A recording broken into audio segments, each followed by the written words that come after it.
नमस्कार साथियों, आज की क्लास में आपका फिर से स्वागत है। साथियों, हम आरएस मेंस के पेपर 3 की जो यूनिट 3 है, जिसका पार्ट ए है बिहेवियर, उसके बारे में डिस्कस कर रहे थे। बिहेवियर का जो फर्स्ट टॉपिक है बुद्धि यानी इंटेलिजेंस, उसके 2 लेक्चर हम ऑलरेडी कर चुके हैं। उसका ये 3rd लेक्चर है, तो इस लेक्चर को हम शुरू करते हैं। पिछले 2 लेक्चर में हमने चीज़ों को डिटेल में पढ़ने की कोशिश करी थी, ताकि आप पढ़ने के साथ साथ चीज़ों को समझ सको और एग्जाम में उस नॉलेज को अप्लाई कर सको। साथियों, पिछले लेक्चर में हमने एक तो संज्ञानात्मक बुद्धि यानी कॉग्निटिव इंटेलिजेंस और सामाजिक बुद्धि यानी सोशल इंटेलिजेंस, इनके बारे में डिस्कस कर लिया था। आज हम डिस्कस करने वाले हैं भावनात्मक या संवेगात्मक बुद्धि। इसको हम इमोशनल इंटेलिजेंस कहते हैं। ये इंटेलिजेंस वाला टॉपिक है, उसमें सबसे ज़्यादा इम्पोर्टेंट है और अब तक आरएस में सबसे ज़्यादा क्वेश्चन इसी का आया है। इसको हम स्टेप बाय स्टेप डिटेल में पढ़ते हैं, एक एक चीज़ समझते हुए। इसके बाद नेक्स्ट लेक्चर्स में हम सांस्कृतिक बुद्धि, प्रशंसात्मक बुद्धि और आध्यात्मिक बुद्धि के बारे में भी डिस्कस करेंगे। तो आज का हमारा टॉपिक रहने वाला है भावनात्मक बुद्धि। देखिए, भावनात्मक बुद्धि है, इसको समझने से पहले हमें एक चीज और समझनी है कि इसके नाम कुछ भी आ सकता है। भावनात्मक, संवेगात्मक, भावात्मक, कुछ भी नाम आ जाए, आप कंफ्यूज मत होना। इसके वही मतलब है। यदि हम इसके नाम की बात करते हैं तो नाम कुछ भी आ जाए इसका, भावनात्मक, संवेगात्मक,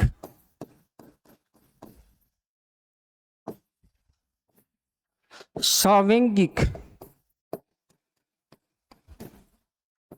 या फिर भावात्मक, कुछ भी नाम आ जाए, इसमें कंफ्यूज नहीं होना है। सबसे पहले हमें ये समझना होगा कि इस बुद्धि की बात तो हम बाद में करेंगे, लेकिन हमें सबसे पहले ये समझना पड़ेगा कि जो इमोशन है, इमोशन जो शब्द है यानी कि संवेग जो शब्द है, यानी कि भाव जो शब्द है, यानी कि भावना जो शब्द है, इस शब्द का अर्थ क्या है। देखो, संवेग जो शब्द है यानी इमोशन जो शब्द है, इसकी उत्पत्ति इमोवर शब्द से हुई है। और इमोवर शब्द का मतलब होता है मानसिक रूप से विचलित करना। मान लीजिए आपका मन है, आपके अंदर का जो हृदय है वो ठहरा हुआ है और आपके सामने आपका बच्चा आ गया जो शरारत कर रहा है। उसकी शरारत को देखते हुए आपके मन में एक पितृत्व भाव, एक मातृत्व भाव जागृत होता है। तो जैसे ही वो बच्चा आपके सामने आता है, आपका जो मन है वो विचलित हो जाता है। ठीक है, आपके अंदर उथल पुथल मच जाती है। तो उथल पुथल मचना, उत्तेजित दशा उत्पन्न करना और क्रांति उत्पन्न करना, ये सारे के सारे जो अर्थ हैं ये है इमोवर शब्द के। और इसी इमोवर शब्द से बना है इमोशन, संवेग शब्द। तो ये तो था इस संवेग शब्द का शाब्दिक अर्थ। अब आ जाते हैं अपन भावनात्मक बुद्धि की पृष्ठभूमि देखते हैं, यानी कि हम इसका हिस्टोरिकल बैकग्राउंड देखते हैं कि हिस्ट्री में इसकी विकास जो है भावनात्मक बुद्धि का वो कैसे हुआ। सबसे पहले हम देखते हैं कि जो डार्विन महोदय हैं, इन्होंने भावनाओं की अभिव्यक्ति की बात कही है। इन्होंने कहा कि उत्तरजीविता और अनुकूलता है, उसमें भावनाओं की अभिव्यक्ति का भी एक विशेष रोल होता है, एक विशेष महत्व होता है। डार्विन के बाद सोरेन किरकेगार्ड हैं। इन्होंने मनुष्य की पहचान भावनाओं से होनी चाहिए ऐसा कहा है। इन्होंने कहा कि कोई मनुष्य कैसा है, अच्छा है, बुरा है, इसकी पहचान उसकी भावनाओं से होनी चाहिए कि उसकी भावनाएं कैसी हैं। इसके बाद थॉर्नडाइक महोदय ने सामाजिक बुद्धि की बात करी। उन्होंने बुद्धि के प्रकारों में 3 प्रकार की बुद्धि बताई। मूर्त बुद्धि यानी कॉन्क्रीट, अमूर्त बुद्धि यानी एब्स्ट्रैक्ट, और सोशल इंटेलिजेंस यानी सामाजिक बुद्धि। 3 प्रकार की बुद्धि बताई और उन्होंने कहा कि व्यक्ति जो समाज में रहता है और एक दूसरे के साथ उसके जो रिलेशन होता है, उसका जो व्यवहार होता है, वो सामाजिक बुद्धि के ऊपर डिपेंड करता है। तो सामाजिक बुद्धि क्या है कि वो अपने और दूसरे लोगों के बारे में, जो सोसाइटी में निवास करते हैं, उनके बारे में क्या सोचता है, क्या मानता है, क्या विचार करता है। इसके बाद डेविड वेस्लर महोदय आए। इन्होंने कहा सफलता में बौद्धिक पक्ष के साथ साथ भावनात्मक पक्ष भी महत्वपूर्ण होता है। अब यह मैं आपको क्या समझाने की कोशिश कर रहा हूं कि ये जो भावना है, भावनात्मकता है, संवेग है, इनके बारे में बात होने लग गई थी जब भावनात्मक बुद्धिमत्ता का या इमोशनल इंटेलिजेंस का जो मॉडल आया उससे पहले। ठीक है, फिर अब्राहम मैस्लो साहब आए। इन्होंने भी भावनात्मक पक्ष का महत्व है उसके ऊपर बात कही। इन्होंने कहा कि किसी भी व्यक्ति में जो सफलता होती है, उसको जो मोटिवेशन मिलता है, उसमें उसका भावनात्मक पक्ष है वो भी इम्पोर्टेंट होता है। फिर हार्वर्ड गार्डनर ने बहुल बुद्धि का सिद्धांत दिया, थ्योरी ऑफ मल्टीपल इंटेलिजेंस का सिद्धांत दिया, और इस सिद्धांत में उन्होंने 9 प्रकार की बुद्धि बताई। और इन 9 प्रकार की बुद्धि में 2 बुद्धि ऐसी हैं जो भावनात्मक बुद्धि की ओर इशारा करती हैं। एक तो है इंटरपर्सनल इंटेलिजेंस और एक तो है इंट्रापर्सनल और एक है इंटरपर्सनल। ये दोनों क्या क्या है देखो, इंट्रा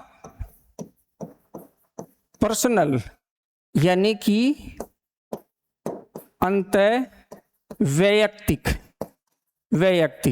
अंतःवैयक्तिक क्या है कि कोई व्यक्ति खुद के बारे में क्या विचार रखता है, खुद के बारे में क्या समझ रखता है, खुद की भावनाओं के बारे में क्या समझ रखता है, खुद की अनुभूतियों, खुद की अभिरुचियों के बारे में क्या समझ रखता है, उसको इन्होंने कहा इंट्रापर्सनल इंटेलिजेंस। दूसरी है आपकी इंटरपर्सनल इंटेलिजेंस। इंटरपर्सनल इंटेलिजेंस यानी कि ये कौन सी है, ये है अंतर्वैयक्तिक, यानी 2 या 2 से अधिक व्यक्तियों के बीच की बात है। यानी वो बात कर रहे हैं कि जो एक व्यक्ति है सोसाइटी के अन्य व्यक्तियों की भावनाओं, उनकी अभिरुचियों, उनकी समझ, उनके विचारों के बारे में क्या सोचता है, क्या महसूस करता है। तो ये जो बहुल बुद्धि है, the theory of multiple intelligence, जो हार्वर्ड गार्डनर महोदय ने दी थी, उसमें 9 प्रकार की बुद्धियां हैं और 9 में से 2 इंट्रापर्सनल इंटेलिजेंस है और इंटरपर्सनल इंटेलिजेंस है। ये दोनों इंटेलिजेंस हैं, ये इंगित करती है किसकी ओर, इमोशनल इंटेलिजेंस के बारे में, क्योंकि यहाँ अपनी और सोसाइटी में अन्य लोगों के इमोशंस की बात कही गई है। इसके बाद वैन पेन व्यक्ति हुए हैं, एक साइकोलॉजिस्ट हुए हैं। इन्होंने 1985 में इमोशनल इंटेलिजेंस है इस शब्द का प्रयोग कर दिया। देखो, आज से पहले 1985 से पहले जितने भी व्यक्ति हुए हैं, इन्होंने इमोशनल इंटेलिजेंस शब्द का प्रयोग नहीं किया था। तो पहले व्यक्ति हैं वैन पेन। फिर कीथ बिस्ले हैं, इन्होंने 1987 में इमोशनल क्वोशेंट शब्द दिया। अब ये इमोशनल क्वोशेंट क्या है वो मैं आपको बता देता हूं कि जैसे हम IQ की बात करते हैं, ऐसे ही हम EQ की बात करते हैं। EQ में क्या होता है कि आपकी इमोशनल एज की बात की जाती है, कि मैं पूरा लिख देता हूं, आपकी इमोशनल एज की बात की जाती है, बटा में आपकी क्रोनोलॉजिकल एज की बात की जाती है, और गुणा में 100। जैसे हमने SQ की बात करी थी सोशल इंटेलिजेंस की, वही इसका सूत्र है। तो ये क्या है, इसी को कहते हैं इमोशनल क्वोशेंट। ठीक है, तो यहाँ इमोशनल क्यूसेंट शब्द है, ये दे दिया गया था। इसके बाद पीटर सैलोबी और जॉन मेयर नामक दो साइकोलॉजिस्ट हुए। इन्होंने 1990 में इमोशनल इंटेलिजेंस पर एक निबंध प्रकाशित किया, एक आर्टिकल प्रकाशित किया और पहली बार इमोशनल इंटेलिजेंस का सिद्धांत प्रस्तुत किया। इसके बाद इन्होंने एक बुक 1997 में, ध्यान रखना वो बात 1990 की है और ये बात 1997 की है, एक बुक लिखी व्हाट इज इमोशनल इंटेलिजेंस। इसमें इन्होंने इमोशनल इंटेलिजेंस के बारे में विस्तार से बताया। ठीक है, तो इमोशनल इंटेलिजेंस के ऊपर सिद्धांत तो किसने दिया था? पीटर सैलोबी और जॉन मेयर ने 1990 में एक एसे प्रकाशित किया, एक निबंध प्रकाशित किया, एक आर्टिकल प्रकाशित किया।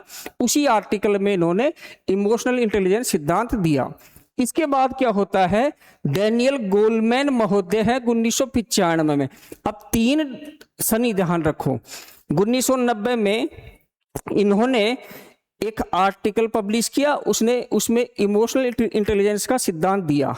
उसके बाद 1995 में डैनियल गोलमैन ने दे दिया। उसके बाद 1997 में वापस इन दोनों ने डिटेल में एक बुक पब्लिश की। ठीक है, तो इनके 2 कार्यों के बीच में एक कार्य इनका है। ठीक है, इनकी एक बुक है emotional intelligence why it can matter more than IQ, कि इमोशनल इंटेलिजेंस, भावनात्मक बुद्धिमत्ता, ये IQ से ज्यादा क्यों महत्व रखती है। ये बुक इन्होंने पब्लिश करी और इस बुक में इन्होंने कई सिद्धांत दिए हैं इमोशनल इंटेलिजेंस के लिए। तो ये था आपका एक भावनात्मक बुद्धि की पृष्ठभूमि। अब हम आगे चलते हैं और देखते हैं भावनात्मक बुद्धि की परिभाषा क्या है। देखो भाई, भावनात्मक बुद्धि है वह क्षमता है जिसके द्वारा व्यक्ति अपनी और दूसरों की भावनाओं, देखो ध्यान रखना, सिर्फ अपनी नहीं है, सिर्फ दूसरों की नहीं है, यहां अपनी और दूसरों की भावनाओं को पहचानता है, उनको समझता है, नियंत्रित करता है और उनके अनुसार उचित व्यवहार करता है, वही भावनात्मक बुद्धिमत्ता है। और अब तक आपके RS मेंस में जो 2 नंबर में पूछा गया है वो सिर्फ यही पूछा गया है, सांवेगिक बुद्धि क्या है, भावनात्मक बुद्धिमत्ता क्या है, संवेगात्मक बुद्धिमत्ता क्या है, यानी कि आपसे सिर्फ ये परिभाषा पूछी गई है। ठीक है, तो इस परिभाषा को ध्यान रखना। यहां 3 चीजें हैं, 3 चीजें हैं। पहली चीज देखो भाई, एक तो अपनी व दूसरों की, अपनी व दूसरों की, अपनी व दूसरों की क्या? भावनाओं, भावनाओं। इन भावनाओं को क्या करना है भाई? इन भावनाओं को एक तो क्या है? पहचानना है, पहचानना है। इसके बाद क्या करना है? इसके बाद उसको समझना है। भाई हमने पहचान लिया, हमने समझ लिया, फिर इसको नियंत्रित या नियमित या प्रबंधित करना है। ध्यान से समझना, शब्द आप कुछ भी लिख दो, रेगुलेशन करना है, कंट्रोल करना है या मैनेजमेंट करना है, तीनों में से कोई भी शब्द लिख दो। इनको पहचानना है, समझना है, नियमित करना है और फिर उनके अनुसार जैसी भावना है वैसी ही आपको वैसा ही क्या करना है? उनके अनुसार क्या करना है? व्यवहार करना है। क्या करना है? व्यवहार करना है। यही इमोशनल इंटेलिजेंस है। तो इमोशनल इंटेलिजेंस की जो परिभाषा है या उसका सीधा सीधा एक अर्थ है वो यही है कि अपनी दूसरों की भावनाओं को पहचानना है, समझना है और नियमित, नियंत्रित और प्रबंधित करना है और फिर उसी के अनुसार व्यवहार करना है। यही इमोशनल इंटेलिजेंस कहलाता है। ठीक है, चलो तो आगे देखिए, भावनात्मक बुद्धि की विशेषता क्या क्या है। देखो भाई ये इंपॉर्टेंट चीज है, इसको थोड़ा सा समझना। देखो पहली विशेषता है, यह व्यक्ति को सामाजिक संबंध बनाने और प्रभावशाली ढंग से समायोजन करने में सहायता करती है।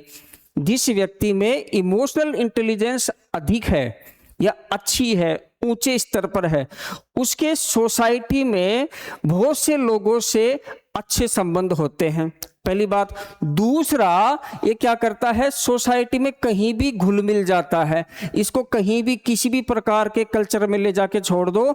नॉर्थ इंडिया का कोई व्यक्ति है और इमोशनल इंटेलिजेंस है उसके पास, उसको साउथ इंडिया में ले जाके छोड़ दो, चाहे वो भाषा नहीं समझता हो, चाहे कल्चर अलग हो, खान पान अलग हो, वेशभूषा अलग हो, सब कुछ अलग हो, फिर भी वो उसमें समायोजन कर लेगा, एडजस्टमेंट कर लेगा। ठीक है। दूसरा, शांतिपूर्वक एवं धैर्य के साथ कार्य करने के लिए प्रेरित करती है। जिस व्यक्ति में इमोशनल इंटेलिजेंस अच्छा होता है वो उस कोई भी कार्य करता हो, किसी भी फील्ड में हो, किसी भी सेक्टर में हो, उस कार्य को शांतिपूर्वक करने और धैर्य के साथ करने के लिए प्रेरित करती है। अब आप कहोगे सर ये ऐसी चीजें क्यों पढ़ाई जा रही है हमें?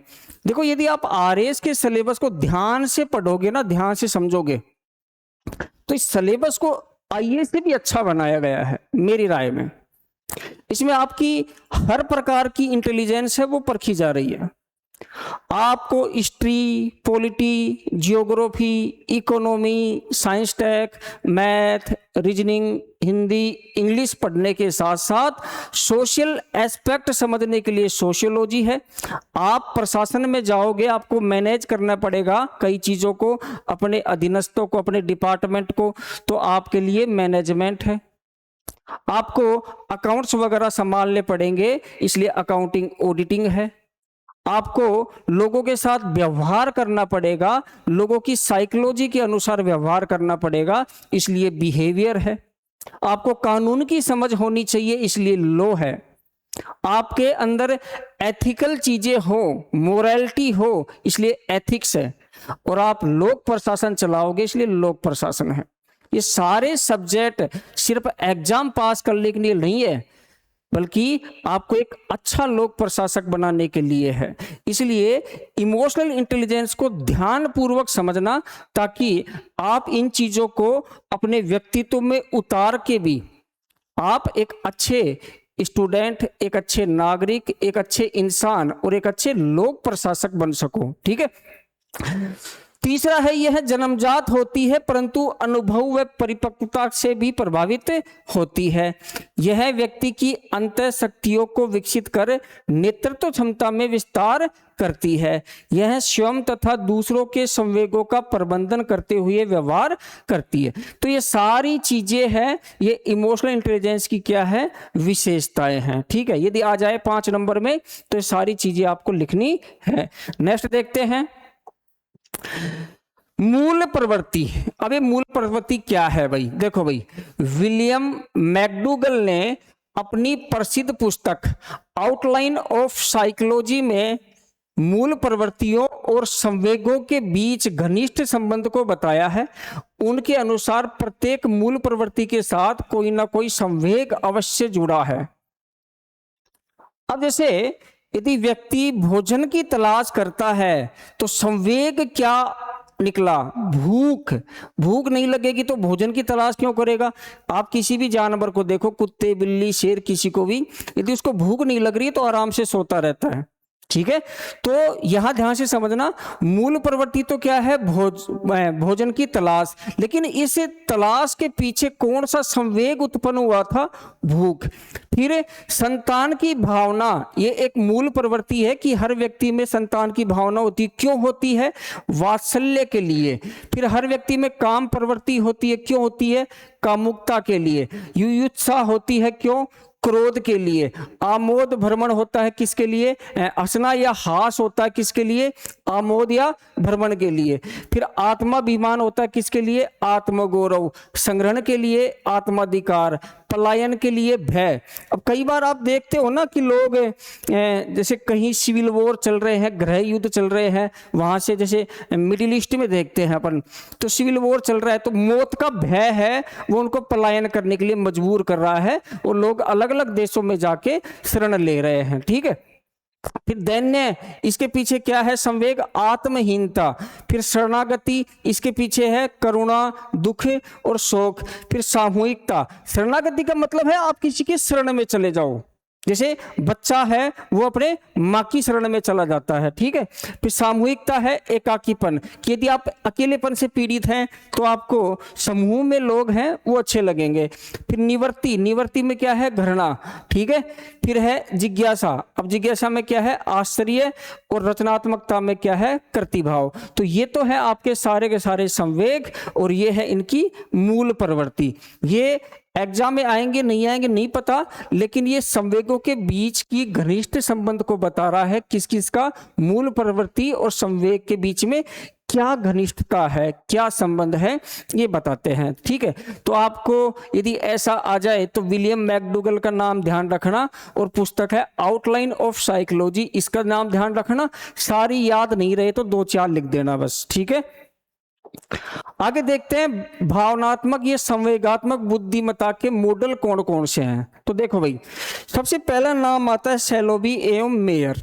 सैलोबी एंड मेयर ने सबसे पहले क्या किया था, 1990 में एक शोध पत्र या एक निबंध या एक आर्टिकल प्रकाशित किया था, और इसमें इन्होंने कहा था कि कोई भी व्यक्ति है वो अपने तथा दूसरे व्यक्तियों के संवेगों एवं अनुभूतियों को पहचानने, उनमें अंतर करने और इस सूचना का प्रयोग अपने चिंतन तथा क्रियाओं को निर्देशित करने में करता है। अब ये एक सीधी सी परिभाषा दे दी, फिर इसको और डिटेल में एक्सप्लेन किया 1997 में।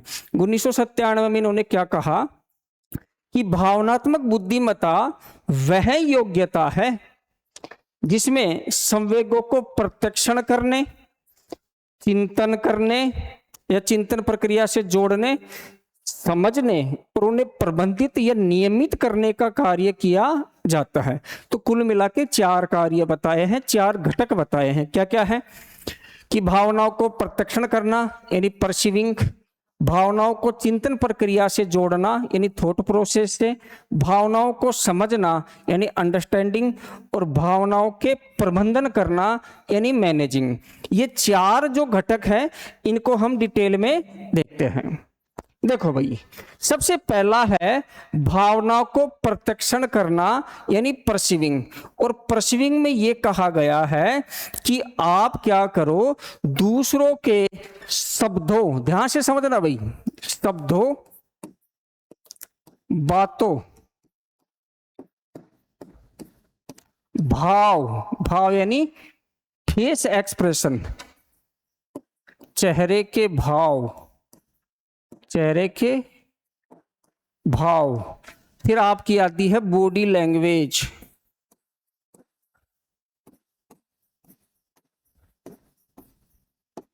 Body language.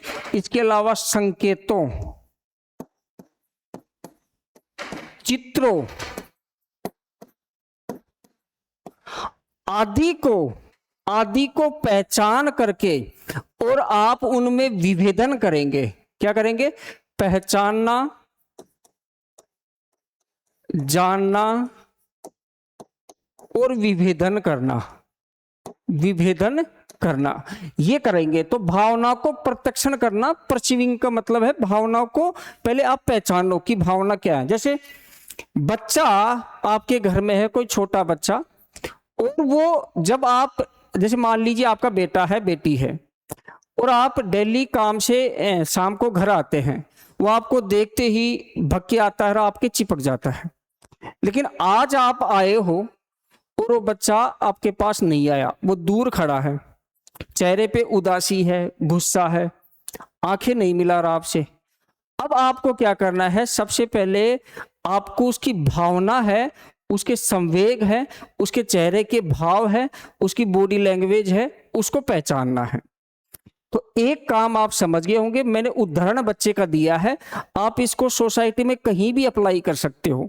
मान लीजिए आप कोई सिविल सर्वेंट है, आप आरएएस बन गए, आईएएस बन गए, आप एसडीएम है, डीएम है।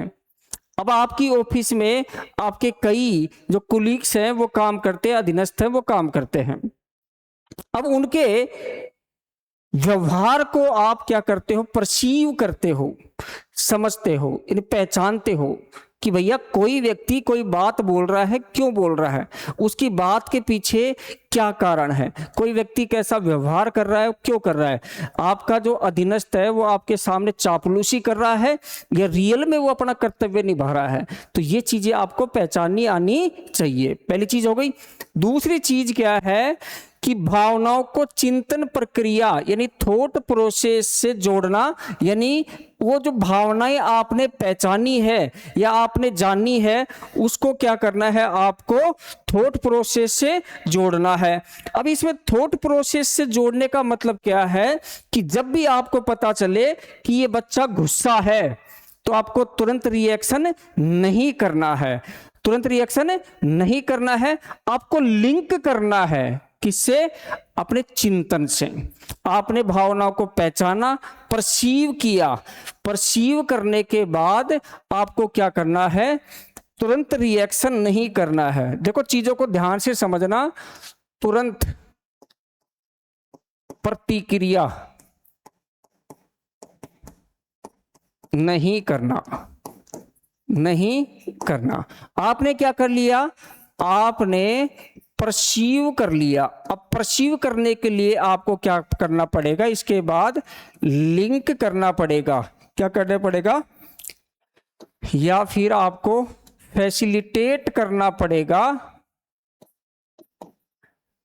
Facilitate to thought process, thought process.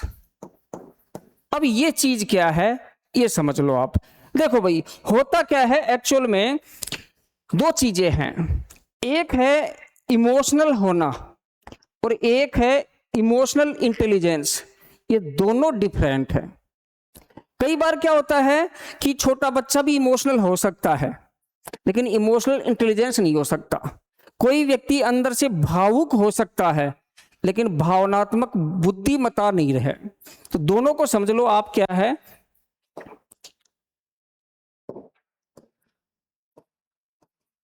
Emotional होना, इमोशनल होना और इमोशनल इंटेलिजेंस, इमोशनल इंटेलिजेंट होना,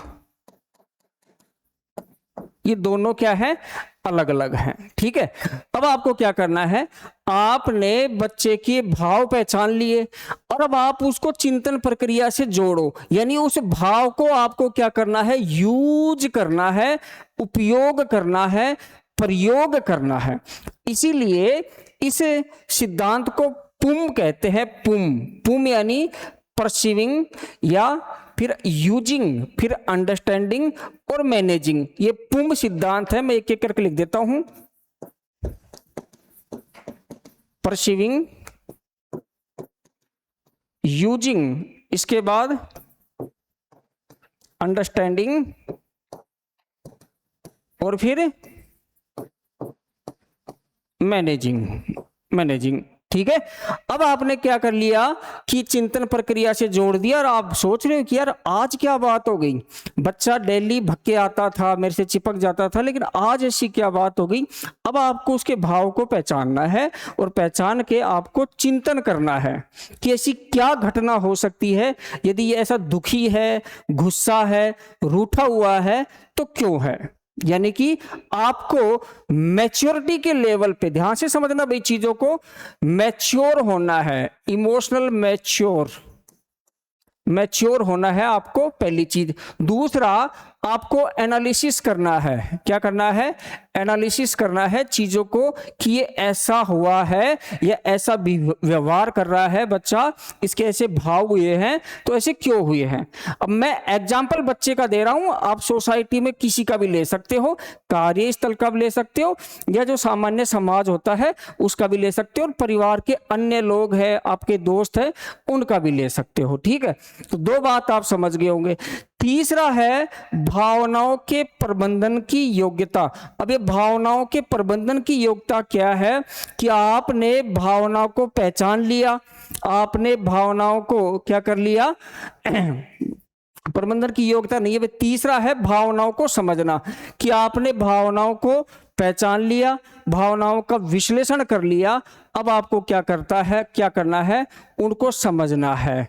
अब इसमें क्या है, देखो भाई, सबसे पहला प्रोसेस आपका क्या है कि भावनाओं को आपने पहचान लिया, पहचानना।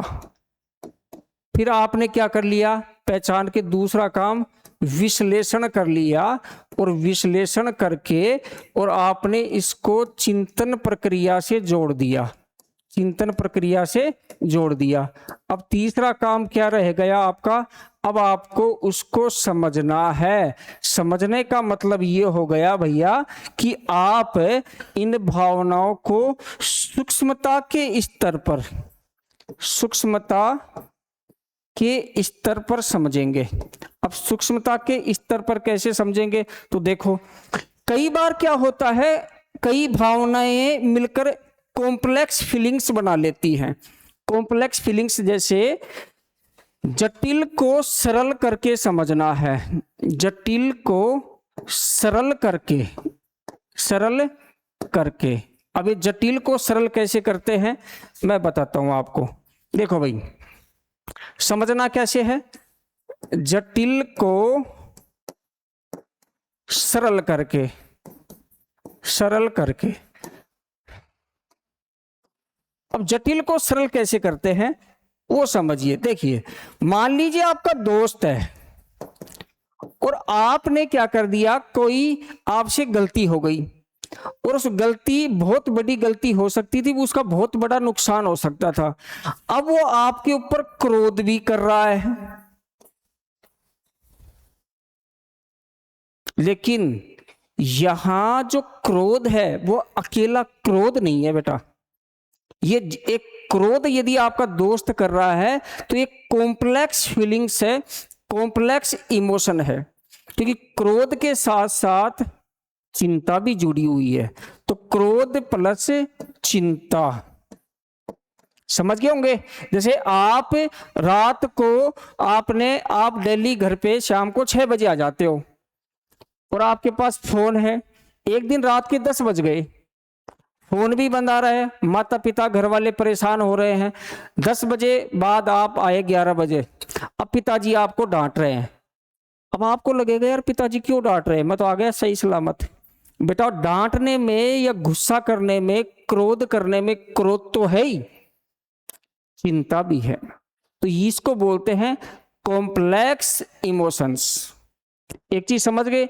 दूसरा इसमें क्या करते हैं, दूसरा इसमें करते हैं कि समरूप जो भावना होती है, संवेग होते हैं, समरूप को बांट कर समझना।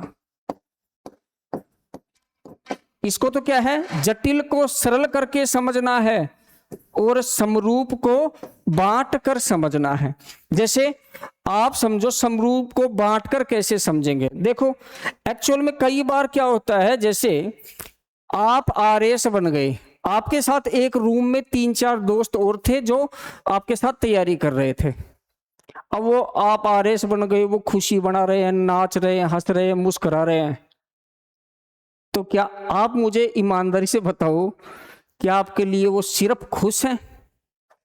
नहीं, वो सिर्फ खुश नहीं है, क्योंकि वो आपके कॉम्पिटिटर भी थे। आपके सिलेक्शन होने से उनके जीवन पे कोई भी सकारात्मक प्रभाव नहीं आएगा। उनके जीवन में सकारात्मक प्रभाव आता जब उनका खुद का सिलेक्शन होता। तो वो आपके लिए खुश होने के साथ साथ अंदर से प्रतिस्पर्धी भावना है, चिढ़ है, जलन है, ये भी उनके अंदर इमोशन है। चाहे वो चेहरे से मुस्कुरा रहे हो, लेकिन वो आपको शो नहीं कर रहे हैं, इसलिए जो समान आपको दिखाई दे रहा है ना, सबके चेहरे पे खुशी, उस समान को आप अलग अलग बांट के भी समझ सकते हैं। तो इसको बोलते हैं कि आपका यदि क्या हो गया, सिलेक्शन हो गया, और सिलेक्शन हो गया तो दोस्त क्या कर रहे हैं भैया, दोस्त कर रहे हैं खुशी बना रहे हैं। दोस्त क्या कर रहे हैं, खुशी बना रहे हैं। अब यहाँ क्या क्या है, उनके चेहरे पे खुशी के साथ साथ एक जलन भी है। क्या है, जलन भी है कि आपका सिलेक्शन हो गया, उनका नहीं हुआ। तो इसको बोलते हैं जटिल को सरल करके और सेलेक्ट, या फिर मैंने क्या बताया, समरूप को बांटकर, समरूप को बांटकर या अलग अलग करके भी आप समझ सकते हैं। तो तीन चीजें हो गई, भावनाओं संवेगों को पहचानना, विश्लेषण करना या चिंतन प्रक्रिया से जोड़ना, फिर उसको समझना, अंडरस्टैंडिंग करना यानी जटिल को सरल करके, और दोस्त या जैसे आपको मैंने उदाहरण दिए हैं कि भाई दोस्त यदि आपके ऊपर क्रोध कर रहा है किसी गलती से, या माता पिता आपके ऊपर गुस्सा हो रहे हैं, तो उसमें कॉम्प्लेक्स इमोशंस होते हैं। ठीक है, अब यहां आपको एक चीज और समझनी है छोटी सी, वो ये है कि ये जो स्तर है ना आपका, कि आप भावनाओं को समझ जाते हैं, इस समझ जाने के बाद ही आप क्या करोगे प्यारे बच्चों, भावनाओं को प्रबंधन करोगे। जैसे यदि आपका दोस्त आपके ऊपर गुस्सा हो रहा है, तो आपको उसके साथ लड़ाई नहीं करनी है, आपको समझना पड़ेगा। आपको गुस्से को सुनकर यदि कोई आपके झूठ मूठ हल्का फुल्का मार भी देते हैं, पिताजी आप रात को लेट आए, पिताजी ने हल्का फुल्का मार दिया, इसका मतलब ये नहीं आप लठ उठा लाओगे, ऐसा नहीं करना है। आपको खुद की भावनाओं को क्या करना है, नियमित करना है, नियंत्रित करना है और प्रबंधित करना है। अब ये नियंत्रण और प्रबंधन ये दो स्तर पे होता है। कितने स्तर हैं इसके, दो स्तर पर। एक तो भावना के स्तर पर, एक तो भावना या संवेग स्तर पर, संवेग स्तर पर,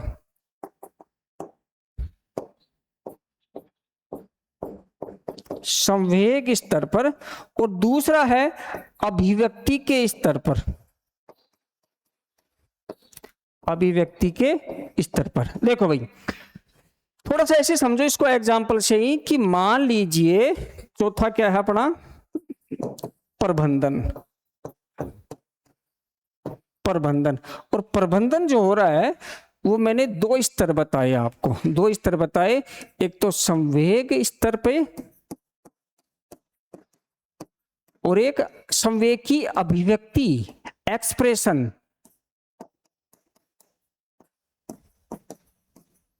अब इसको समझो, मान लीजिए आपके पिताजी गुस्सा कर रहे हैं, देखो एग्जाम्पल मैंने दे दिया है, बाद में आपको ये जो पीडीएफ मिलेगी इसमें समझ जाना। पिता यदि आपका गुस्सा कर रहे हैं, क्या कर रहे हैं, आपके पिता गुस्सा कर रहे हैं, तो आपको क्या करना है, सबसे पहले तो संवेग स्तर पर गुस्सा नहीं होना है भाई, एक तो ये ध्यान रखना, संवेग स्तर पर गुस्सा नहीं होना है। और जैसे ही पिताजी आपको डांट रहे हैं, लेक्चर दे रहे हैं लंबे लंबे, तो बोल देना जी पिताजी, जी पिताजी आप सही कह रहे हो, जी जी आगे से ध्यान रखूंगा। तो ये हो गई अभिव्यक्ति स्तर पे। एक तो आपके अंदर कोई गलत इमोशंस नहीं आए कि दोस्त ने आपको पीटा या आपको डांटा, आपके ऊपर गुस्सा किया, तो आप उसके ऊपर गुस्सा नहीं कर रहे हो, एक तो ये हो गया संवेग स्तर पे।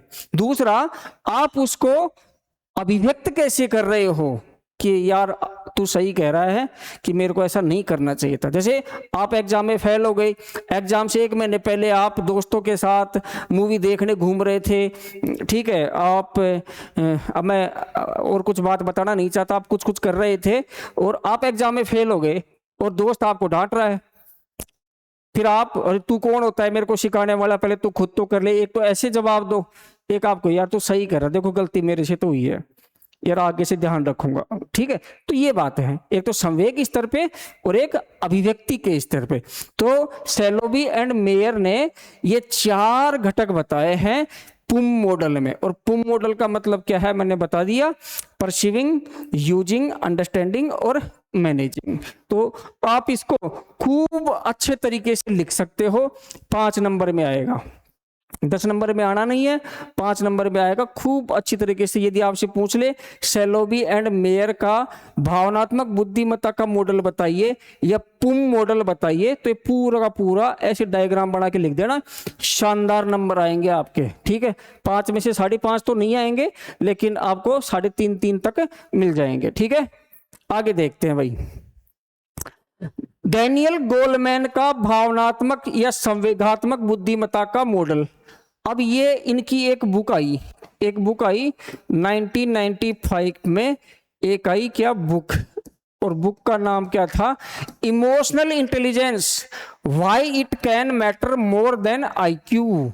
यानी कि जो भावनात्मक बुद्धिमत्ता है वो आईक्यू से ज्यादा महत्व क्यों रखती है, ये इनकी बुक थी। और इस बुक में इन्होंने बताया कि सफलता प्राप्ति करने में यदि आप सक्सेस प्राप्त करना चाहते हो, सक्सेस प्राप्त करना चाहते हो, तो भैया आपकी सफलता में 80% योगदान होगा ईक्यू का, इमोशनल क्यूसेंट का या इमोशनल इंटेलिजेंस का, और 20% योगदान होगा आपका आईक्यू का।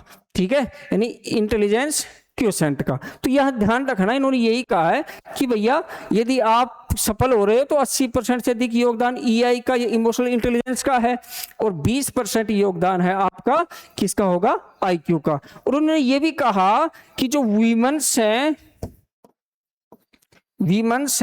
ये क्या होती है? इमोशनल लेवल पे स्ट्रोंग होती है भाई। क्या होती है? स्ट्रोंग होती है, यानी कि इनका ईआई है ये हाई होता है। इसलिए या तो ये किसी क्षेत्र में जाएंगी नहीं, और यदि ये किसी भी सेक्टर में चली गई तो ध्यान रखना ये क्या होंगी? ज्यादा सक्सेस होंगी, मोर सक्सेस। किनकी तुलना में? पुरुषों की तुलना में ज्यादा सक्सेस होंगी। इसलिए आप देखना कभी भी आईएएस आरएएस का रिजल्ट आए तो या तो वो तैयारी नहीं करती भाई, कम परसेंटेज उनकी, और यदि तैयारी करेंगी तो टॉप लेवल में लड़कियां होंगी। अब देखो आप ऐसे देखना, इस जो मैं बता रहा हूं आप पहले तो ये देखना कि टोटल लड़कियां कितनी सेलेक्ट हुई है। ठीक है, जैसे 2000 बच्चों की लिस्ट आती है आरएस की, तो पहले ये देखना टोटल कितनी है, और फिर आप ये देखना कि टॉप 50 में कितनी है। तो आपको लगेगा वहां रेशियो कम था और यहाँ रेशियो ज्यादा हो गया है। क्यों? क्योंकि वो इमोशनल लेवल पे थोड़ी स्ट्रोंग होती है। आप जयपुर आके रूम पे रह के तैयारी करोगे, आप इधर उधर भटक सकते हो, वो ज्यादा भटकती नहीं है। ठीक है, ये मैं नहीं कह रहा हूं, ये डैनियल गोलमेल साहब कह रहे हैं। इन्होंने EQ या EI के 5 योग्यताओं या क्षमताओं का समूह कहा है। इन्होंने कहा इमोशनल इंटेलिजेंस है वो 5 योग्यताओं या क्षमताओं का एक समूह है। अब 5 कौन कौन सी है? स्व जागरूकता या सेल्फ अवेयरनेस, और इसी को कहते हैं आत्म जागरूकता। आत्म जागरूकता का मतलब क्या है कि भैया आप खुद की भावनाओं के प्रति जागरूक हो या नहीं हो। आपके अंदर कोई भी इमोशंस आ रहा है उसके प्रति आप जागरूक हो या नहीं हो, आप उनके ऊपर कंट्रोल कर पा रहे हो या नहीं कर आप पहचान पा रहे हो कि भाई मैं कैसा फील कर रहा हूं। ठीक, कई लोगों को पता ही नहीं होता कि भाई, मैं कई फिल्मों में देखते हैं ना कि भाई लड़के ने लड़की को प्रपोज किया कि पता ही नहीं चला लड़की साथ भी है, I love you but I am not love with you, ऐसे कई डायलॉग सुने होंगे आपने। तो वो अपनी भावनाओं को समझ ही नहीं पा रहे हैं कि भाई वो है क्या।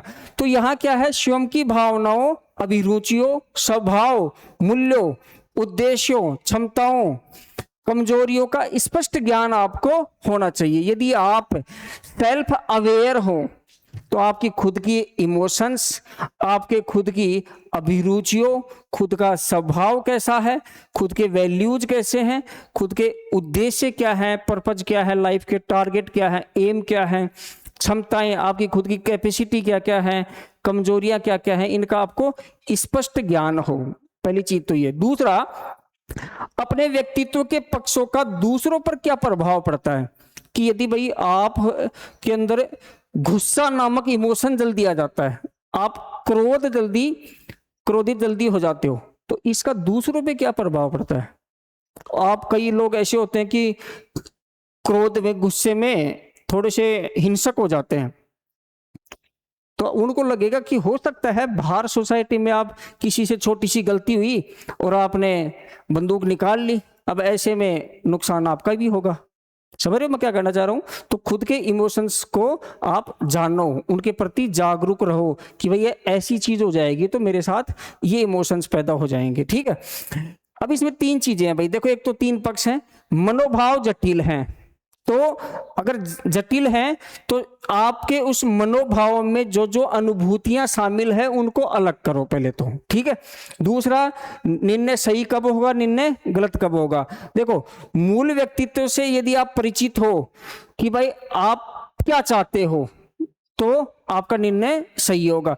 आप, कई लोग ऐसे होते हैं जो आउटर मोटिवेशन दूसरों को देखकर, कि हमारे स्कूल में एक डीएम साहब आए थे, एसडीएम साहब आए थे, उसको देखकर मुझे आईएएस बनने की, आरएस बनने की प्रेरणा मिली, और पता चला उसकी 12वीं में 34% है खुद के। तो ये जो आउटर मोटिवेशन है ना, कि आपने डीएम साहब की शान शौकत देख ली, उससे आपने डिसीजन ले लिया कि मुझे भी आईएएस बनना है, तो ये ऐसा नहीं होता बेटा। आपकी खुद की क्षमताएं क्या है। आपने आईएएस बनने का डिसीजन ले लिया, आप आ गए जयपुर, दिल्ली चले गए, आप तैयारी कर रहे हो लगातार, ठीक है। आपके अंदर वो क्षमताएं, वो एबिलिटीज, वो कैपेसिटी, वो कैपेबिलिटी है नहीं, ठीक है। आईएएस बनने के लिए सिर्फ किताब पढ़ के एग्जाम देना, या किताब पढ़ के आप जाके एग्जाम में अपीयर हो गए, फॉर्म भर दिया, उससे नहीं बनते हैं, ठीक है। तो आपके जो अनुभूतियां हैं उनको क्या करना है, अलग अलग करना है। और आपका मूल व्यक्तित्व कैसा है उससे यदि आप परिचित हो तो आप पहचान जाओगे कि आप क्या चाहते हो। तीसरा, निर्णय गलत कब होता है, जब मूल व्यक्तित्व को नहीं समझ पाते आप, तो निर्णय आप जो भी लेते हो भारी दबाव से लेते हो या आउटर मोटिवेशन से लेते हो, तात्कालिक प्रलोभन पर आधारित आपके होते हैं कि आईएएस बन जाऊंगा तो भैया शान और शौकत होगी, बढ़िया, सब इज्जत उज्जत करेंगे, सांपा पहनाएंगे, माला डालेंगे, तो उससे आप क्या हो रहे हो, एक भारी प्रलोभन है आपके लिए, आप खुद की क्षमताओं को नहीं पहचान पा रहे हो, ठीक है। तो ये तो हो गया स्व जागरूकता, आत्म जागरूकता। दूसरा जो इन्होंने योग्यता बताई है, क्षमता, आत्म नियमन, सेल्फ रेगुलेशन। ये क्या है कि भावनाओं का स्वभाव तीव्र है तो इनकी अभिव्यक्ति को प्रबंधन करना सीखना चाहिए। यदि आपकी भावनाएं जो हैं, इमोशंस जो हैं, उनका स्वभाव यदि तीव्र है, अब ये भावनाएं पॉजिटिव नेगेटिव कैसी भी हो सकती हैं, करुणा, प्रेम, दया, ये पॉजिटिव है, क्रोध, बुराई, ईर्ष्या वगैरह, बेईमानी, ये नेगेटिव। अब आप ऐसे करो कि भाई पॉजिटिव है, नेगेटिव, तीव्र नहीं हो आप, कि तुरंत आपको, आपने देखा कि भाई एक शेर है वो अधमरा पड़ा है, आपके मन में करुणा जग गई और आप गाड़ी से उतर के उसको बचाने निकल गए, आपने जैसे टच किया शेर ने आपको खा गया। अब बताओ गलती किसकी है, शेर की या आपकी? शेर को तो प्रकृति ने जैसा बनाया है वैसा ही है, उसका काम है दूसरों का शिकार करना।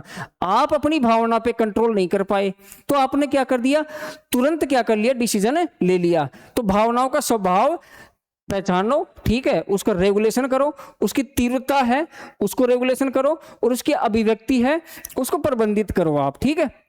अब इसके भी 3 पक्ष हैं कि भावनाओं की प्रकृति है, ये प्रकृति है भाई, ठीक है, इसको आपको क्या करना है, पहचानना है या नियमित करना है। जैसे क्रोध है, क्रोध आ जाता है हमें छोटी मोटी बात में, लेकिन क्रोध में हिंसक नहीं होना है। तो क्रोध को और हिंसा को अलग अलग रखो। आप पढ़ रहे हो, आप काम कर रहे हो, बच्चा खेल रहा है और बच्चे से आपका लैपटॉप गिर गया, अब क्रोध तो आएगा, लेकिन इसका मतलब नहीं है कि लैपटॉप उठा के उसी के सिर पे मार दो, ऐसा नहीं करना है। तो क्रोध और हिंसा को अलग अलग रखो, ठीक है। तो यहाँ क्या है, भावना की प्रकृति। फिर भावना की तीव्रता, अब ये क्या है कि भावना तो सही है लेकिन तीव्रता गलत है, कि आपको गुस्सा आया, बच्चे को दंड भी देना है, आपने हल्का सा एक थप्पड़ मार दिया, ठीक है, यहां तक तो ठीक है, लेकिन ज्यादा हिंसक होना, उसकी जो तीव्रता है वो ज्यादा, इंटेंसिटी आपने ज्यादा बढ़ा दी कि आप तलवार लेके आ गए, ऐसा नहीं करना है, ठीक है। तो एक तो ये है। फिर भावना की अभिव्यक्ति, भावना तो आई, गुस्सा भी आया, लेकिन आपने उसको जताया नहीं, आपने उसको बताया नहीं, आपने उसको जताया नहीं कि बेटा कोई बात नहीं, ठीक है। आप अंदर से गुस्सा हुए, संवेग आया, इमोशंस आए, लेकिन आपने जताया नहीं। तो 3 चीजें समझ गए होंगे कि भावना की प्रकृति, फिर भावना की तीव्रता और भावना की अभिव्यक्ति, इसको बोलते हैं आत्म नियमन। प्रकृति को नियमित करना है, फिर भावना की तीव्रता को और अभिव्यक्ति को, कब बोलना है कब नहीं बोलना ये आपको पता होना चाहिए। फिर आत्म अभिप्रेरण, सेल्फ मोटिवेशन। अब ये क्या है कि यदि आपका उद्देश्य है, जीवन में लक्ष्य है, वो कठिन है या आपको दूर लग रहा है, तो कई बार हम डिमोटिवेटेड हो जाते हैं कि भैया यार मेरे से नहीं होगा, मेरे बस की बात नहीं। जो आईएएस बनते, आरएएस बनते, वो अंतरिक्ष से आते हैं, बड़ी बड़ी कोचिंगों में पढ़ते हैं। मेरे पिताजी गरीब हैं, उनके पिताजी अमीर होते हैं। ऐसे आपके अंदर थॉट्स आएंगे, ठीक है। तो आपको जरूरत पड़ेगी सेल्फ मोटिवेशन की, और आपको सेल्फ मोटिवेटेड होना पड़ता है।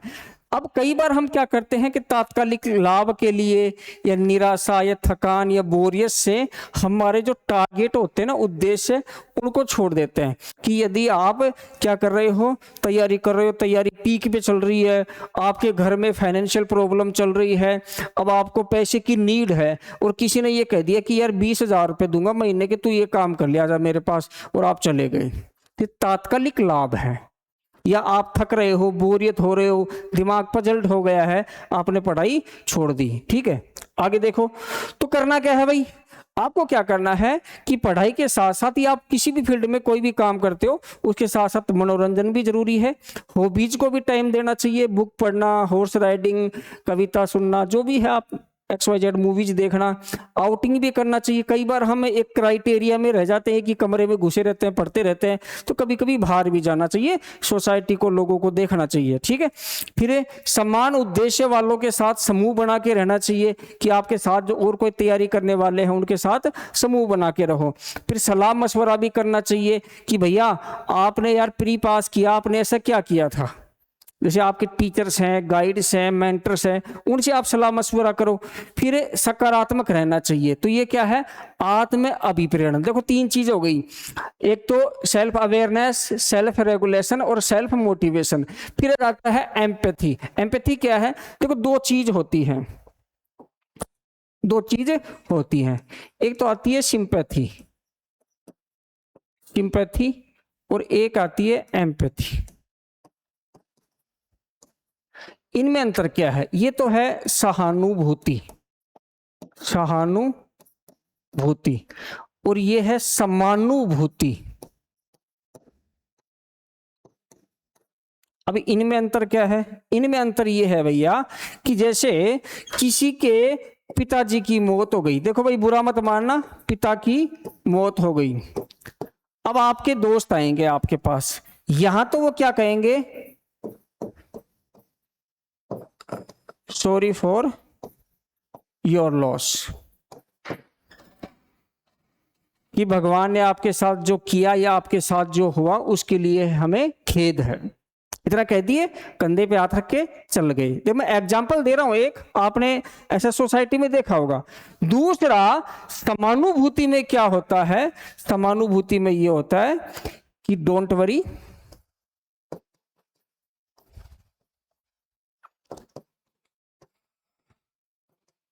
आई एम विद यू, चिंता की कोई बात नहीं है, मैं तुम्हारे साथ हूं।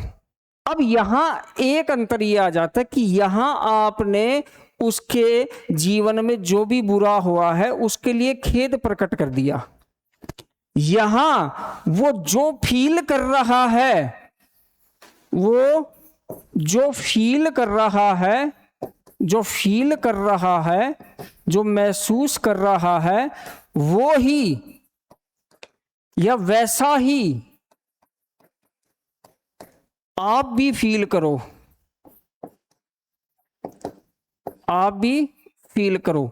वो यदि दर्द में है तो आप भी उस दर्द को फील करो। वो यदि खुश है, आपका दोस्त सेलेक्ट हो गया और वो अंदर से बहुत खुश है, आप ऊपर ऊपर से हंस रहे हो, नहीं, वो सहानुभूति हो सकती है, समानुभूति नहीं है। तो जैसा दूसरे फील कर रहे हैं वैसा कि वैसा आप फील करो, तो यही है समानुभूति, ठीक है।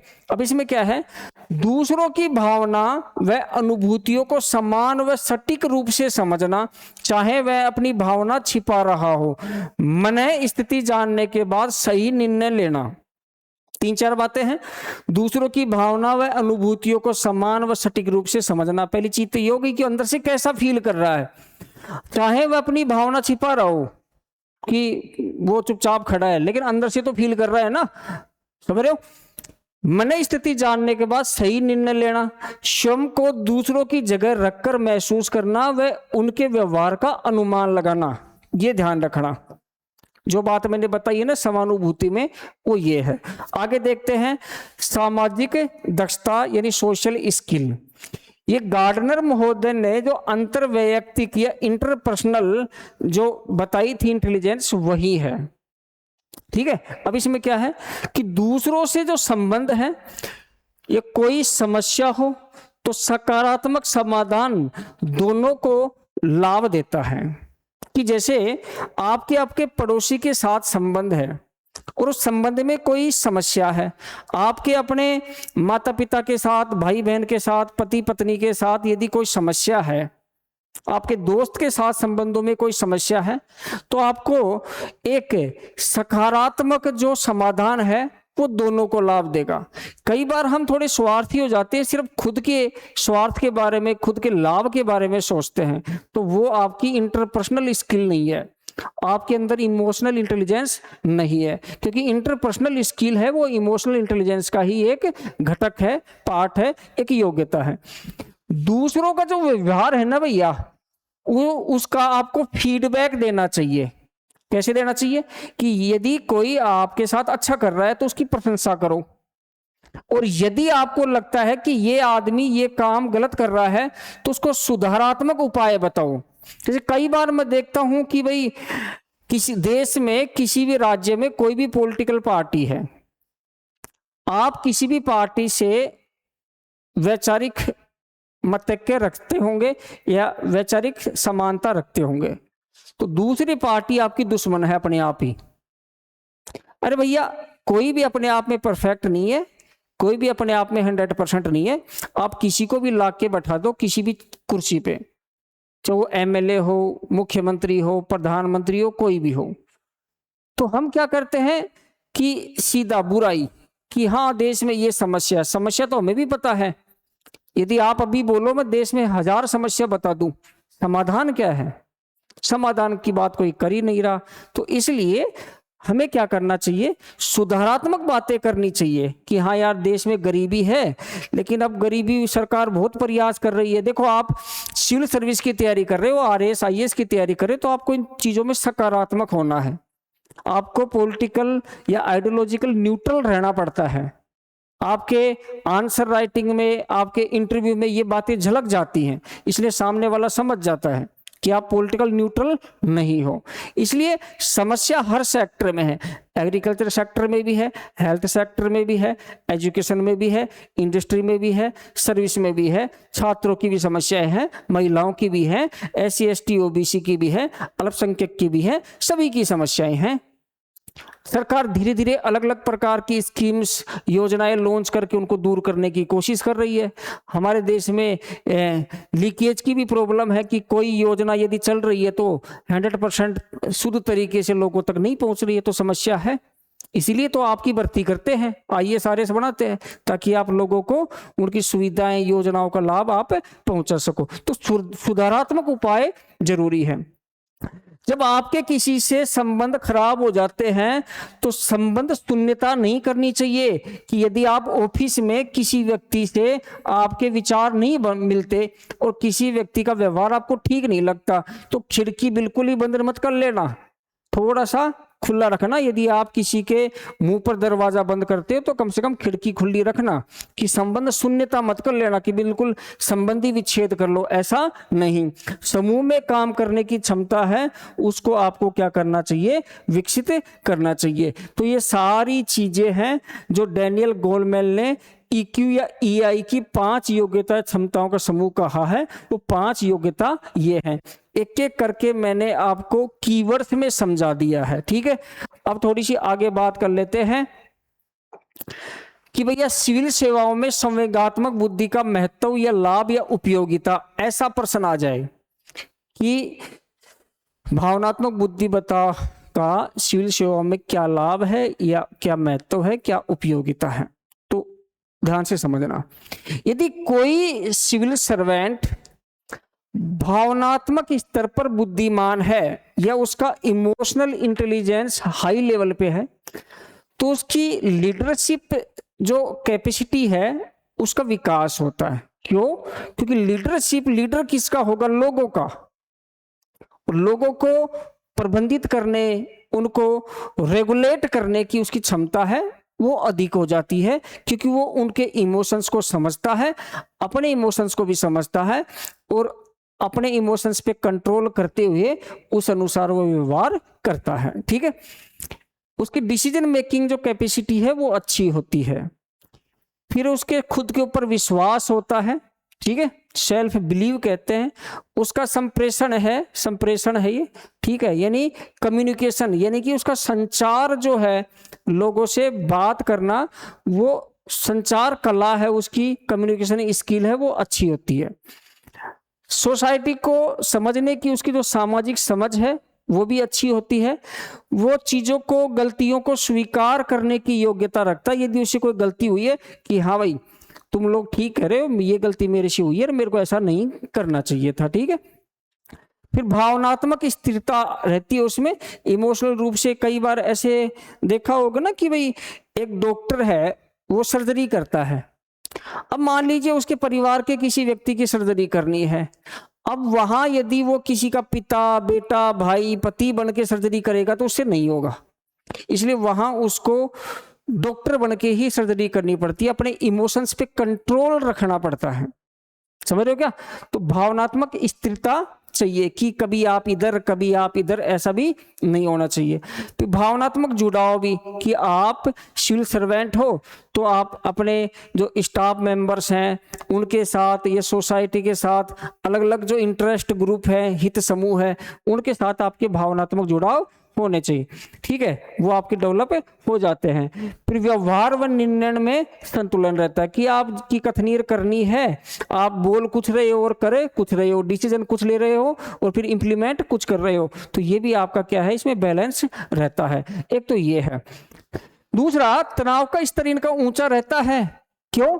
क्योंकि देखो, एक तो कल्याणकारी राज्य की अपेक्षाएं अलग अलग हैं कि भाई हमें महिलाओं का उत्थान करना है, सशक्तिकरण करना है, दिव्यांगों का, बुजुर्गों का, जो पिछड़े वर्ग है उनका, अल्पसंख्यकों का, ये वो, तो वो बेचारा थोड़ा सा क्या है, डिप्रेशन में आ जाता है। उसके मतलब तनाव है वो ऊंचा रहता है। क्यों? क्योंकि इतने लोगों का, इतने इंटरेस्ट ग्रुप का कल्याण करते करते सरकार 50 प्रकार की योजनाएं, स्कीम चला के रखती है, तो उनको कोऑर्डिनेशन करना, मैनेज करना, वो चीजें उसमें नहीं हो पाती हैं। फिर गठबंधन की राजनीति, कि आप किसी सरकार में, किसी पॉलिटिकल पार्टी है मान लो, उसके शासन में आप अच्छा काम कर रहे हो, तो जैसे ही दूसरी पार्टी आएगी ना, वो आपके काम को दरकिनार कर देगी। ठीक है, फिर आप चुनाव हो रहे हैं ना, आपने किसी पार्टी के नेता को गड़बड़ी करने से रोक दिया। ठीक है, दूसरी पार्टी की सरकार बन गई, लेकिन वो दोनों ने गठबंधन कर लिया, अब उस पार्टी का नेता मंत्री बन गया, अब बताओ आप क्या करोगे? ठीक है, तो टेंशन में रहते हैं। फिर हित समूह की अलग अलग इंटरेस्ट ग्रुप हैं, फार्मर्स हैं, स्टूडेंट्स हैं, नहीं समझ रहे हो क्या? कई बार लॉयर्स प्रोटेस्ट करते हैं, कई बार टीचर्स प्रोटेस्ट करते हैं, सबकी अलग अलग डिमांड्स हैं। सीमित बजट है लेकिन उद्देश्य बड़े हैं कि हमें 100 रुपए में ये काम करना है भाई, इतना बड़ा, तो ये तो आप जानते होंगे। फिर मीडिया का भी प्रेशर रहता है, सिविल सोसाइटी होती है, नागरिक समाज, उनका भी प्रेशर रहता है, आंदोलन चलते रहते हैं अलग अलग टाइप से, तो इसलिए इनका तनाव का स्तर क्या रहता है, ऊंचा रहता है। इसलिए इस तनाव के स्तर को प्रबंधित करने के लिए इनको क्या करना, ये तनाव का स्तर ऊंचा क्यों रहता है, इन कारणों से रहता है। पहले तो ये समझ जाना। तो इसको प्रबंधित करना, इसको प्रबंधित करने के लिए, करने में EI या इमोशनल इंटेलिजेंस है, ये सहायक होती है भाई। ये क्या होती है? सहायक होती है। फिर संगठन में ऐसे कर्मचारियों के साथ आपको काम करना पड़ता है जिनको चुनने में, जिनके सिलेक्शन में आपका कोई योगदान नहीं है, सिलेक्शन बोर्ड ने चुन के भेज दिया है। अब बताओ, आप उनको जानते नहीं, पहचानते नहीं है, उनके क्या, कैसा व्यवहार है, कैसी उनकी सोच है, काम को लेकर उनका नजरिया क्या है, आपको कुछ नहीं पता। तो इतने सारे लोगों के साथ काम आप करोगे तो फिर आप क्या है, यदि इमोशनल इंटेलिजेंट व्यक्ति हो तो आप एक स्वस्थ कार्य संस्कृति को जन्म देते हो। आप अपने स्टाफ में समानता की भावना रखते हो और समान रूप से अपनी भावनाएं अभिव्यक्त करते हो, उनको भी मौका देते हो कि आपका जूनियर आया कि सर ऐसा है, हाँ भाई बता क्या बात है, हाँ तो तुम क्या कहना चाहते हो, तुम्हारी क्या राय है, इस टाइप की चीजें हैं। फिर जो उद्देश्य है उसके बारे में आप सबको खुलकर बताते हो और सबसे सहयोग मांगते हो, तो समय पे आप अपने संगठन या संस्था के उद्देश्य पूरे कर पाते हो। कर्मचारियों के जो निजी सुख दुख है उसमें आप शामिल होते हो। जैसे आपके मान लो ऑफिस में चपड़ासी है, उसकी बेटी की शादी है, आप पूरे स्टाफ को लेकर पहुंच गए, ठीक है। तो यदि आप इमोशनल रूप से इंटेलिजेंट है तो आप ऐसा करते हो, ठीक है। फिर उद्देश्य पूर्ति हेतु आगे बढ़कर कार्य करते हो, यानी आप क्या करते हो, लीडर बनते हो। क्या बनते हो, लीडर। आप बॉस नहीं बनते हो। क्या नहीं बनते हो, बॉस। बॉस में लीडर में एक अंतर होता है। बॉस सिर्फ हुक्म चलाता है और लीडर आगे बढ़ के काम करता है कि नाली साफ करनी है, चलो भाई नाली साफ करो, ये तो हो गया बॉस।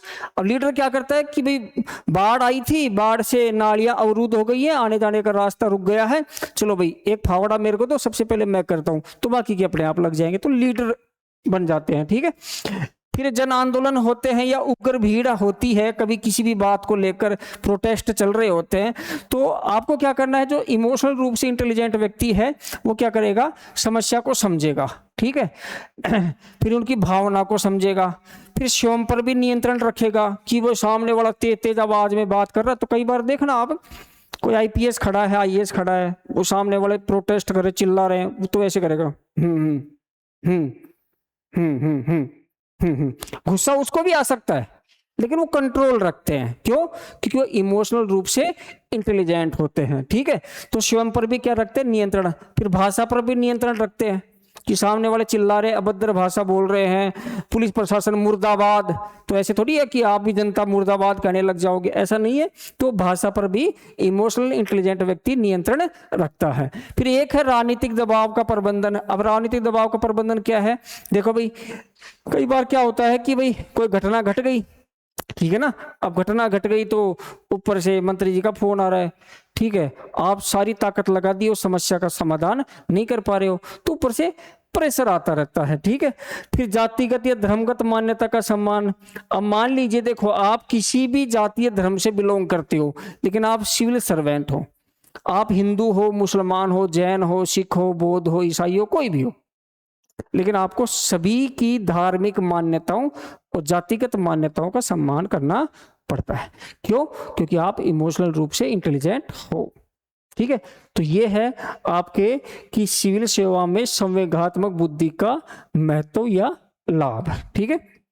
आगे चलते हैं भाई, संवेगात्मक बुद्धि के विकास के क्या क्या तरीके हैं। देखो भाई, डैनियल गोल्डमैन ये कह रहे हैं, डैनियल गोल्डमैन एक बात कहते हैं, वो ये कहते हैं कि भैया देखो, EI है ना, इमोशनल इंटेलिजेंस, ये अर्जित की जा सकती है। क्या? अर्जित की जा सकती है, कि कोई जरूरी नहीं है कि कोई बंदा शुरू से ही क्या हो, इमोशनल इंटेलिजेंस रखता हो। लेकिन लेकिन लेकिन ध्यान रखना, इसकी जो रेंज होती है ना, इसकी जो रेंज होती है वो आनुवांशिक भी हो सकती है, कि आप कहां तक इमोशनल रूप से इंटेलिजेंट हो। तो आपके माता पिता, दादा दादी आदि के जेनेटिक्स के आधार के ऊपर भी डिपेंड करता है, कि आपके पिताजी खूंखार गुस्से वाले हैं और आप बिल्कुल शांत बन जाओ, ऐसा तो पॉसिबल है नहीं, ठीक है। शेर के बच्चे का काम शिकार करना ही होता है, शेर के कभी हिरण पैदा नहीं होते हैं, तो हिरण का बच्चा कभी शेर नहीं बनता है। तो ऐसे जेनेटिक्स का असर पड़ता है। लेकिन फिर भी हमें इमोशनल इंटेलिजेंट बनने के लिए या इमोशनल इंटेलिजेंस को डेवलप करने के लिए क्या क्या करना चाहिए, ये तो सफल लोगों का जीवनी है, उसका अध्ययन करना चाहिए। फिर प्रेरक प्रसंग है, उनका अध्ययन करना चाहिए कि भारत को आज़ादी कैसे मिली, नेल्सन मंडेला ने कैसे, अश्वेत जो लोग हैं उनके लिए काम किया, गांधी जी ने कैसे काम किया, इस तरह की चीजें। आत्म मूल्यांकन करना चाहिए, जैसे अपनी कमियों को जानना, फिर असफलताओं का कारण है उनको जानकर दूर करने के उपाय करना, दूसरों की बातों को धैर्यपूर्वक सुनना, तत्पश्चात क्रिया करना। तो यदि आपने धैर्यपूर्वक सुनना ये एक आदत डेवलप कर ली, तो ये तय है कि आपका कॉन्फ्लिक्ट जो है, दूसरों के साथ संघर्ष, रिलेशनशिप में, पर्सनल हो या प्रोफेशनल हो, वो कम हो जाएगा, ठीक है। जैसे ही आपने सुन ली। द्वंद्व की स्थिति में खुद का विश्लेषण करना और उपाय खोजना, ठीक है। तो ये हैं वो तरीके कि आप इमोशनल इंटेलिजेंस है उसको डेवलप कर सकते हो। तो साथियों, आज का लेक्चर थोड़ा सा बड़ा था। 6 इंटेलिजेंस में से जो इमोशनल इंटेलिजेंस है ये थोड़ा बड़ा टॉपिक है और इंटेलिजेंस का सबसे हॉट टॉपिक भी है, क्योंकि इसी से अब तक सबसे ज़्यादा क्वेश्चंस आए हैं। तो मिलते हैं नेक्स्ट लेक्चर में। थैंक यू, धन्यवाद।